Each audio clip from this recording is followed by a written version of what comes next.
It's springtime, and like birds migrating north, Lee Munson, CIO of Portfolio Wealth Advisors, decided to visit us in the studio this week. All right, Lee. Hello. How are you? Welcome. Pretty nice. You haven't been here yet.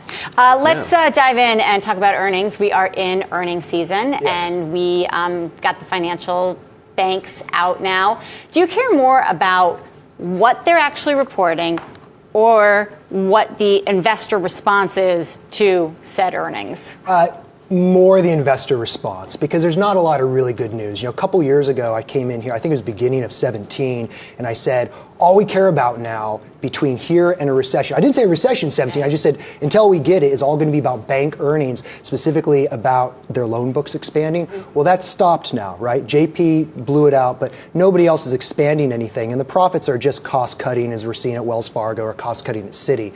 There's no good news. There's no good news in Europe. So the fact that we're not seeing a wholesale selling, people start panicking because we're not seeing this growth, that people have accepted this bad news. And you know what the best part is? Everybody seems to be okay that Citigroup beat at, was it $1.80 a share on cost cutting, even though, I mean, that's not good. Well, Goldman beat on paying people less, which is the same thing. I mean, that has nothing to do with the health of the economy. Right. You know? I mean, when, you know, the bulk of their expenses are comp, that doesn't tell us anything. So I think you have JP Morgan saying somebody's executing right, but I don't like this. And I don't like the investor enthusiasm that, you know, we're rallying here and the financials aren't participating. That's more than Olves' wives' tale. Okay, that's more than just folklore Wall Street style. It's important because what it shows is that this insane Q4, you know, you go on FactSet and you look at what analysts are saying for Q4, like 8% earnings growth. You're like, you're insane. Right. And they this weekend, that's the current thing. As of this morning, they're saying 8%. And they're saying a price rise in the S&P to 3,100 by the end of the year. It's like it's like their numbers haven't been smoking? Right? Of them, not you. I don't think good enough weed. That would be a good segue, actually. We can get that in a second. Not good enough. Right. I mean, do you feel like there's a potential that the banks are just not as useful indicators for the economy because of where the financial industry is just at, right? We're talking about all these companies just kind of getting on the margins of firing people to make the number. Like, is it just not a read on the economy the way it used to be? Well, I would say sort of, and I'd go a step further. Now, to your point, there's certainly that feeling that we've got a lot of shadow banking and just private lending. Yeah. I mean, you could be there are so many people knocking my doors now, on my door, like Carlyle Group, Blackstone, trying to hawk to me retail-oriented credit, right? Yeah. You know, how does that work then? What do you mean, Lee?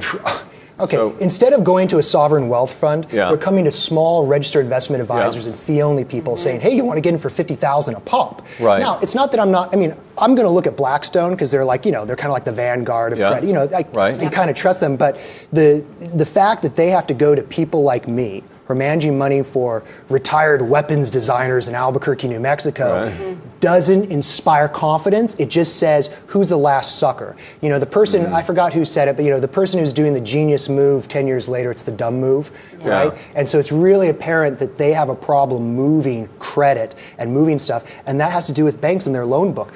I think that when everybody's looking at Goldman Sachs and talking about their billion investing in all this consumer stuff, and that the consumer stuff is going to save them, I don't hear that it's less useful as much as, oh no, this bull market is less useful. So that's how I'd kind of reframe it. The bull market is less useful because the banks have less useful earnings. Man, if we don't get in bigger loan books, there is no expansion, period.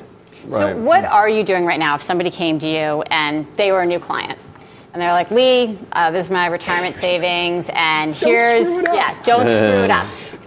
Where we are in the market, okay, first of all, you got, you know, earnings season ahead of you. You're not that far off all-time highs here. Are you deploying it or are you waiting? So this is funny. I just had a guy come. Let's just pretend that the person came to me with $1 million in the last 30 days. Okay. So what I had to do, I actually had to construct a new little carve out of my model that didn't have REITs. You know, we've been talking about what's the deal with REITs, and I liked your comments. Is that risk on, risk off? It's when you have a risk off asset that's acting like a risk on asset, like REITs, you worry. So now all I have is neutral weight, not underweight yet. I think that's point number one. Yeah. We're not underweight yet. Neutral, no REITs, a full allocation to emerging market, the S&P. I'm very underweight. I'm just like, do I really have to buy any international in Europe? And also, I've loaded up a lot on 2-year treasuries, not because I'm trying to make less money. I just don't have an interest in buying a lot of credit. And I'm just talking about corporate bonds. I'm not even corporate bonds, not even junk bonds. So the person who came to me, it was cash. So we put a quarter in it. And I'm probably going to do another quarter until we hit 3,000. So on new cash that I'm deploying, I mean, a quarter to a half right now, that's not great. And at 3,000 on the S&P, I told you, and I swear to God I'm going to do it, I'm going to start underweighting stocks in the first time since, I don't know. You already sound kind of scared, though. I mean, right? I mean, or just worried. I think we got another year. Yeah. I mean, honestly, folks, I think what they need to hear, you people out there in TV land, in internet land, sorry, It's all the same. It's better ratings than TV, right? On your screen. Yeah. Top land. We have to understand that just because I'm getting ready for this end game doesn't mean it has to happen anytime soon. Jamie Dimon's correct. There's no reason why we have to have a recession. The reality is we goddamn will have one, and I think that we have another year of easy going. You can put money in the market. I'm still putting money in the market. I'm still putting money in the market for clients. I just think that you have to start thinking about where you want to be in a year. And I think that especially if you invest in a balanced portfolio, you have to be more on very safe short-term treasuries versus credit. And I think as far as if I want to make a bet for 3 to 5 years, I'd rather do it in emerging markets. Right? That's where I'm fully investing. And the S&P, I'm just trading around my core position for another year. I don't care if I'm wrong.